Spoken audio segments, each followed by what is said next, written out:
August 12న జరిగినటువంటి Pulivendula ZPTC ఉప ఎన్నిక ఏదైతే ఉందో మరి ఆ ఎన్నికల్లో టీడీపీ పార్టీ గెలిచిందని చెప్పి 30 సంవత్సరాల వైఎస్ఆర్ కుటుంబం ఆధిపత్యానికి మరి ఫుల్ స్టాప్ పెట్టాం, పసుపు జెండా రెపరెపలాడించామని ఏదైతే టీడీపీ పార్టీ చెప్తా ఉందో ఆ టీడీపీ పార్టీకి షాక్ ఇచ్చే విధంగా వినాయక చవితి రోజున వైఎస్ఆర్ కాంగ్రెస్ పార్టీకి ఒక భారీ గుడ్ న్యూస్ అని చెప్పాలి.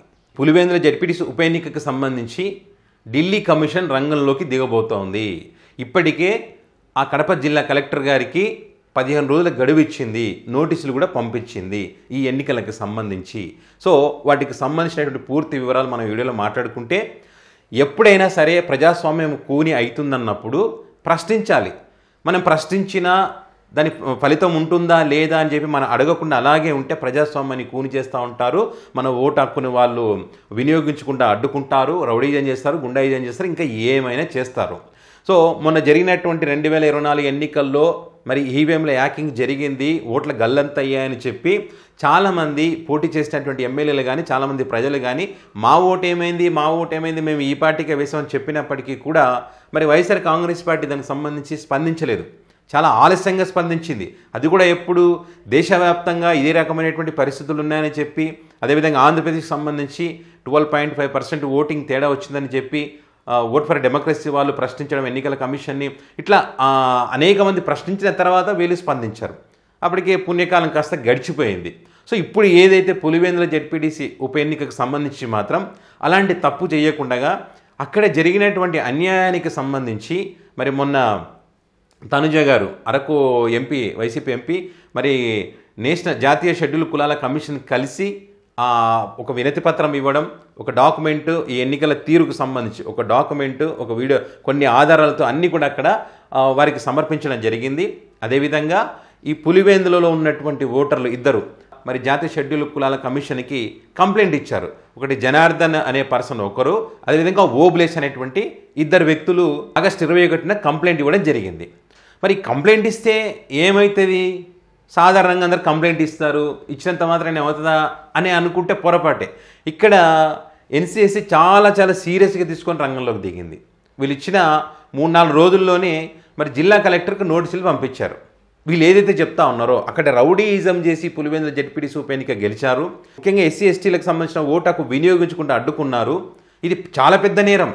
అసలు ఓటు హక్కు వినియోగించుకోకుండా అడ్డుకుంటేనే నేరం, పైగా ఇది ఎస్సీ ఎస్టీలను అడ్డుకుంటే ఇంకా పెద్ద నేరం. అది చాలా సీరియస్ ఉంటుంది.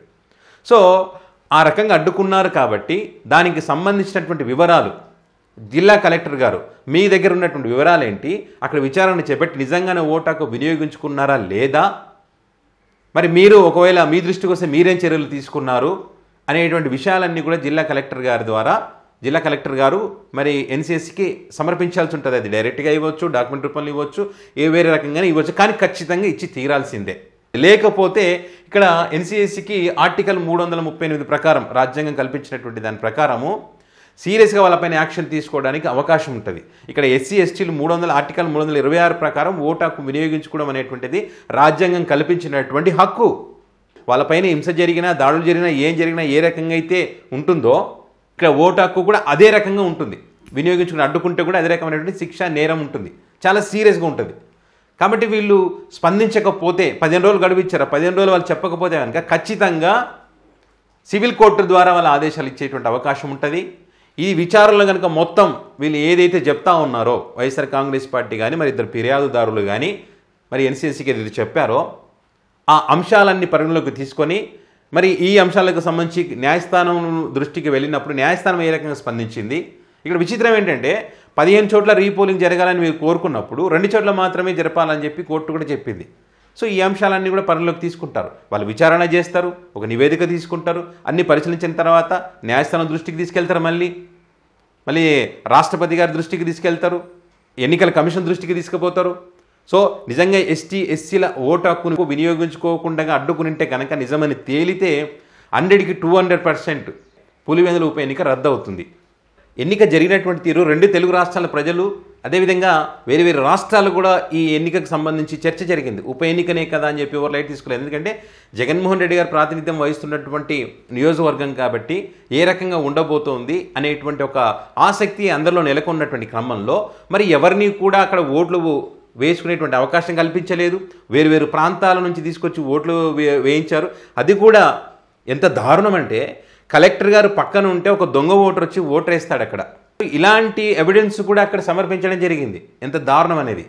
అదేవిధంగా నియోజకవర్గంలో తిరిగినప్పుడు ఆ ప్రాంతాల్లో మరుసటి రోజు ఓటైన మరుసటి రోజు పాపం వాళ్ళకు స్థిర ఉంటుంది, ఓటేస్తే మనకి ఇంకేస్తారు కదా, ఎవ్వరికీ లేదు. అదేంటి మీరు ఓటు వేయడానికి వెళ్ళలేదంటే వెళ్ళనిస్తే కదా, గడపల దగ్గరే గ్యాంగులు నిలబడి మా స్లిప్పులు నాక్కొని వాళ్ళే ఓట్లు వేస్తుంటే ఇంకా మేము ఏం చేయాలి? భయపెడతా ఉన్నారు, కొడతా ఉన్నారు. ఏజెంట్లు పోతే వాళ్ళని మధ్యలో కొట్టేస్తూ ఉన్నారు.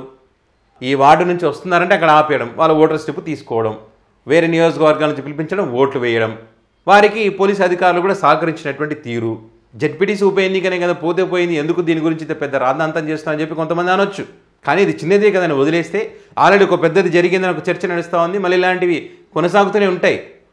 కానీ జరగకుండా ఉండాలంటే మాత్రం ఖచ్చితంగా సీరియస్గా యాక్షన్ తీసుకోవాలి, ప్రశ్నించాలి. ఇప్పుడు ప్రశ్నించారు కాబట్టి ఎన్సీఎస్సీ రంగంలోకి దిగింది, 15 రోజులు గడువిచ్చింది. ఈ 15 రోజులు కనుక ఇవ్వకపోతే, నివేదిక ఇవ్వకపోతే ఖచ్చితంగా సివిల్ కోర్టు ద్వారా యాక్షన్ తీసుకుంటుంది. నిజమని తేలితే ఖచ్చితంగా ఎన్నికను రద్దు చేస్తుంది. సో మొత్తానికైతే వైఎస్ఆర్ కాంగ్రెస్ పార్టీకి భారీ గుడ్ న్యూస్ అనే చెప్పవచ్చు.